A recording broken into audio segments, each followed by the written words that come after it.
There is a particular horror in the betrayal of trust by the very people a community appoints to protect its most vulnerable. The doctor, the minister, the teacher.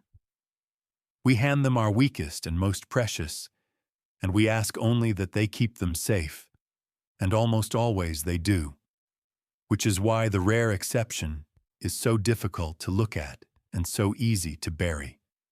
In Avery County, North Carolina, in the winter of 1929, there was a one-room schoolhouse high on a ridge, and there was a schoolteacher named Ada Whitmore who kept it. And there is a reason that no school has ever stood on that ridge since. The county sealed the records in 1930. They were not opened again until a historian researching rural education in the Carolina Mountains requested the file in 2019 and was told, by an apologetic clerk, that some of the pages had been removed long ago and marked unfit. We are going to tell you what the remaining pages say. Before we begin, tell me in the comments where you are watching from and whether you remember the name of your first teacher. I ask because this is a story about a teacher and the children entrusted to her, and by the time we are finished, you will understand why the parents on that ridge came to dread the very bell that called their children to school each morning. Avery County in 1929 was high, remote country, some of the most rugged in the eastern mountains, a place of long ridges and deep coves where families lived scattered across the high ground, and a child might walk 3 or 4 miles each way to reach the nearest school. Education in such a place was a hard-won and fragile thing. A community would build a single one-room schoolhouse to serve a whole district, and they would be fortunate to find any teacher at all willing to come up into that isolation and stay. And so a teacher who came and stayed was treated with gratitude and deference and very little scrutiny. The teacher held a position of near total authority over the children in her care. For the school day in that remote schoolhouse was a world entirely apart, beyond the sight of any parent, governed by one adult whom the community had agreed to trust because the alternative was no school at all. There was no second teacher to notice anything amiss. There was no principal, no inspector who came more than once a year, if at all, no parent who lingered past the morning walk. The schoolhouse stood alone on its ridge from the first bell to the last, a sealed world with one keeper, and whatever happened inside it during those hours happened entirely on her word, and her word was the only record the world would ever have of it. Ada Whitmore came up to the Ridge School in the early 1920s, and the community counted itself lucky to have her. She was, according to the county school board records, in her early 30s when she arrived, an educated woman from somewhere down in the Piedmont, unmarried, devoted to her work in a way the mountain families found admirable. She was strict, certainly, and kept rigorous order, but the families approved of strictness in a teacher. She kept meticulous records. The school board noted more than once that Miss Whitmore's attendance ledgers and her reports were the most thorough and orderly in the county, a model of careful documentation, and they held her up as an example to the more casual teachers in the lower districts. Her ledgers were, they said, a thing of beauty, every child accounted for, every day marked, every record kept in a fine, precise hand. That praise, that very thoroughness, is the thread that would eventually unravel everything. She was, in appearance, an unremarkable woman. She wore dark, severe dresses and kept her hair pinned back. Her hands were pale and ink-stained from her constant writing. Her eyes, one former pupil recalled decades later in an interview the historian uncovered, were a pale gray that seemed to miss nothing, and she had a habit of watching a child for a long moment before she spoke to them, weighing them, the pupil said, the way you might weigh whether a thing was worth keeping. The pupil who said this had survived Ada Whitmore's school. Not all of them did. For years, there was nothing the community would name as wrong. Children went up the ridge to school and came home again, tired and quiet and a little afraid of their stern teacher, which seemed only natural. But the Ridge district was poor and scattered, and families came and went, and children were pulled from school constantly to work, and a child who stopped attending was an ordinary thing that no one questioned. When Miss Whitmore noted in her ledger that a child had withdrawn or that a family had moved away, the parents on the neighboring coves had no reason to doubt it, because families did move away, all the time, vanishing down off the ridge to the mills and the mines without a word of goodbye. Nobody thought too much of it. People came and went from those ridges like weather. It happened. The first sign that something was wrong came from a grandmother, of all people. A woman named Docia Buchanan, who lived alone in a cove below the school and who had a sharp memory and time on her hands. Her grandson, a boy of 9 named Tate, attended the Ridge School, and in the autumn of 1929, Tate stopped coming home. His parents, the boy's mother being Docia's daughter, were told by Miss Whitmore that the boy had been withdrawn from school by his father to work, which the mother accepted, distracted and overburdened as she was, assuming her husband had arranged it. The husband, when she finally thought to ask him weeks later, said he had done no such thing. The boy was simply gone, and each parent had assumed the other knew where, and the teacher's calm note in the ledger had papered over the gap between them for more than a month. It was old Docia Buchanan who would not let it lie. "A withdrawn child comes home," she said. "He does not vanish. Where is the boy?" And then Docia began to ask questions of the other families on the ridge, and the answers, gathered together, formed a shape that turned her old blood cold, because Tate was not the only one. Over the years that Ada Whitmore had kept the Ridge School, there had been other children who had simply stopped attending, and in each case the parents had been given a tidy explanation: withdrawn to work, moved away with kin, sent down to the lowlands, and in each case the explanation had seemed reasonable in isolation. And in each case, when Docia tracked down the families and asked, no one could actually produce the child. The children who had moved away to live with relatives had never arrived at those relatives. The children withdrawn to work were working nowhere anyone could name. Laid side by side, across the years, the gaps in the Ridge community formed a pattern, and at the center of every gap was the same fine, precise hand in the same meticulous ledger, recording each disappearance in the calm language of routine administration. There was one case that stayed with Docia above all the others, because she had known the child. A little girl named Verly Hicks, perhaps 8 years old, a bright, talkative child from one of the poorest and most crowded families on the Ridge, a family with 9 children, and a father who drank, and a mother worn to nothing. Verly had loved school, had been one of the few children on the Ridge who walked the 4 miles eagerly, and then one spring she had simply not come home, and the ledger had recorded that she was withdrawn by her family and sent to live with an aunt in Tennessee. The Hicks family had so many mouths to feed that the loss of one, with a plausible story attached, had genuinely come as something close to relief, and no one had questioned it, and no one had written to the aunt, who, when Docia finally located her years later, had never heard a word of any such arrangement, and had never laid eyes on the child. Verly Hicks, who loved school, had been erased with a single calm line in a ledger, and her own exhausted family had let her go because the world had given them too many children and too little to feed them with.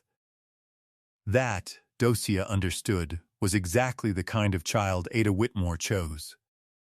Not the cherished only child whose absence would bring the whole Ridge searching. The surplus child, the one the world had already half let go of. But here is the thing that let Ada Whitmore do it for so long. She had chosen, as her victims, the one kind of child whose disappearance a poor and scattered mountain community would not pursue. The children of large, overburdened, transient families. The children whose own parents were stretched too thin to keep careful count, and she had made herself the keeper of the only records that existed. In a community with no other documentation, the teacher's ledger was the truth. If the ledger said a child had withdrawn and moved away, then that was what had happened, because there was no other authority to consult, no other record to check against. She had not merely killed in secret. She had controlled the very account of who existed and who did not, and she had used the community's trust in her meticulousness as the instrument of her concealment. Her famous, praised, beautiful ledgers were not a record of her diligence.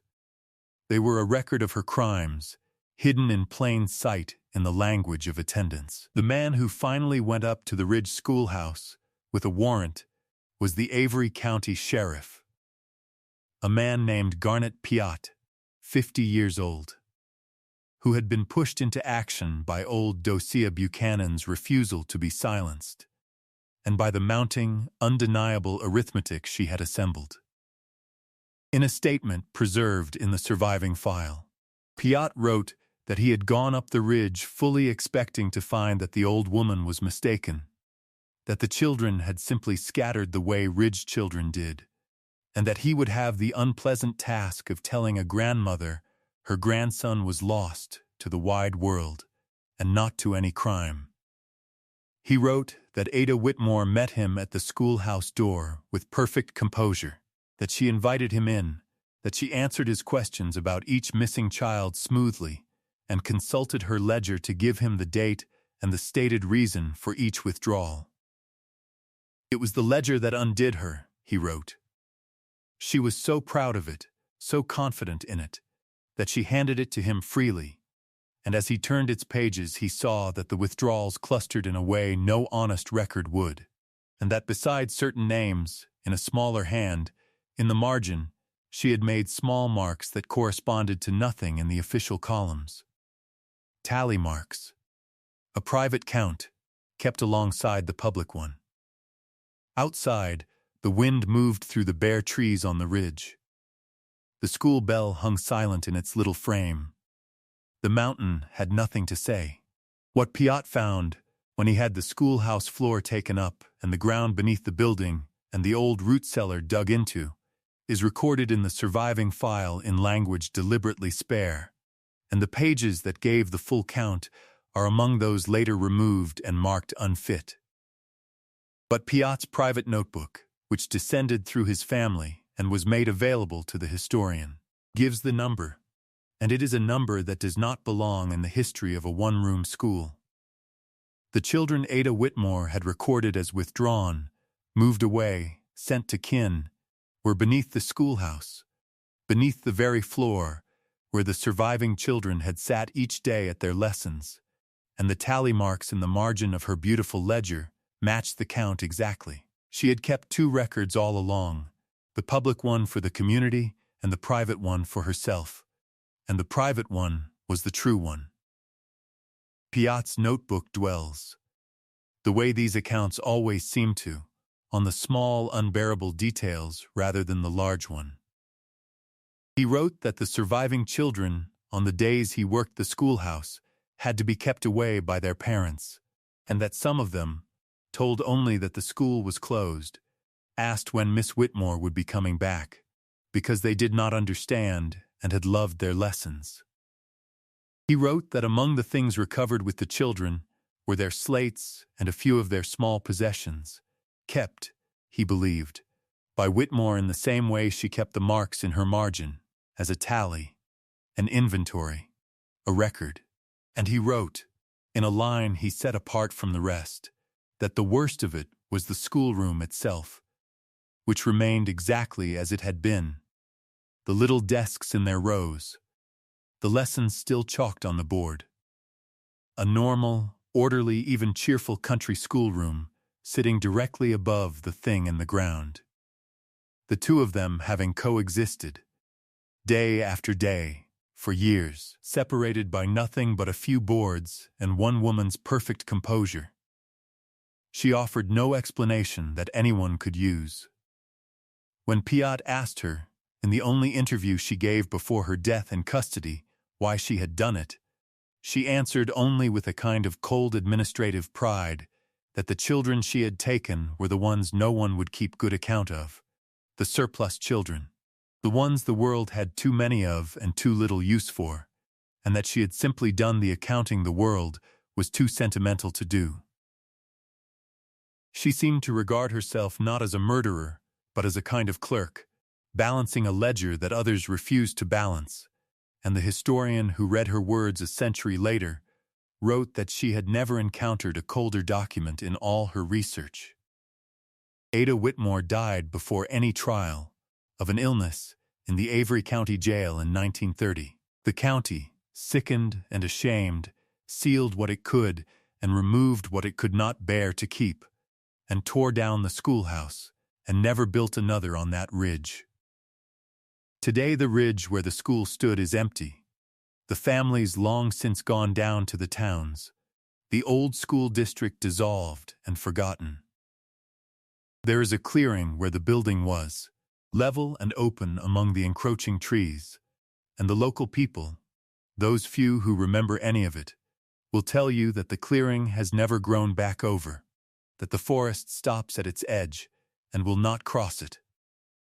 A surveyor working the parcel in recent years noted the anomaly without explanation, an open patch of ground a century after the building came down, ringed by mature forest that had reclaimed every other clearing on the ridge, but would not reclaim this one. Hikers who pass that way sometimes report, the locals say, that they hear a sound on that ridge that they take at first for the wind. A thin, high, ringing sound, like a small bell rung far off, calling, though there has been no bell on that ridge for 100 years. What was Ada Whitmore? She offered us her own answer, that she was merely an accountant of the surplus, a cold clerk balancing the world's books, and the horror of the case is partly that she may have believed it. But a person who can look at a child and see a number to be subtracted is not balancing any ledger we recognize as human. The question her case forces is the oldest and hardest one, whether such coldness is a thing a person is simply born with, a missing piece present from the first, or whether something in a life, in an isolation, in a long unwatched authority over the helpless, can hollow a person out until only the ledger remains. We want to believe she was born wrong, because that keeps her safely separate from the rest of us. But she walked among that community for years as a respected, admired woman, and no one saw, and that is the part that should keep us awake. This is one of the most terrifying cases ever recovered from the sealed records of the Carolina mountains, a betrayal so complete that the county tore the building down and removed the pages and tried to unmake it from history. Tell me in the comments what you believe Ada Whitmore truly was, a person born without whatever the rest of us have, or a person hollowed into something monstrous by years of unwatched power over the weak. I will be reading every answer. And if this story stayed with you, and you want to keep following the histories that were taken apart and hidden because no one could bear to look at them whole, subscribe and stay close. Because there are more sealed files and more removed pages than anyone wants to admit. Until next time, keep watch over the helpless, and listen carefully when you hear a bell where no bell should be.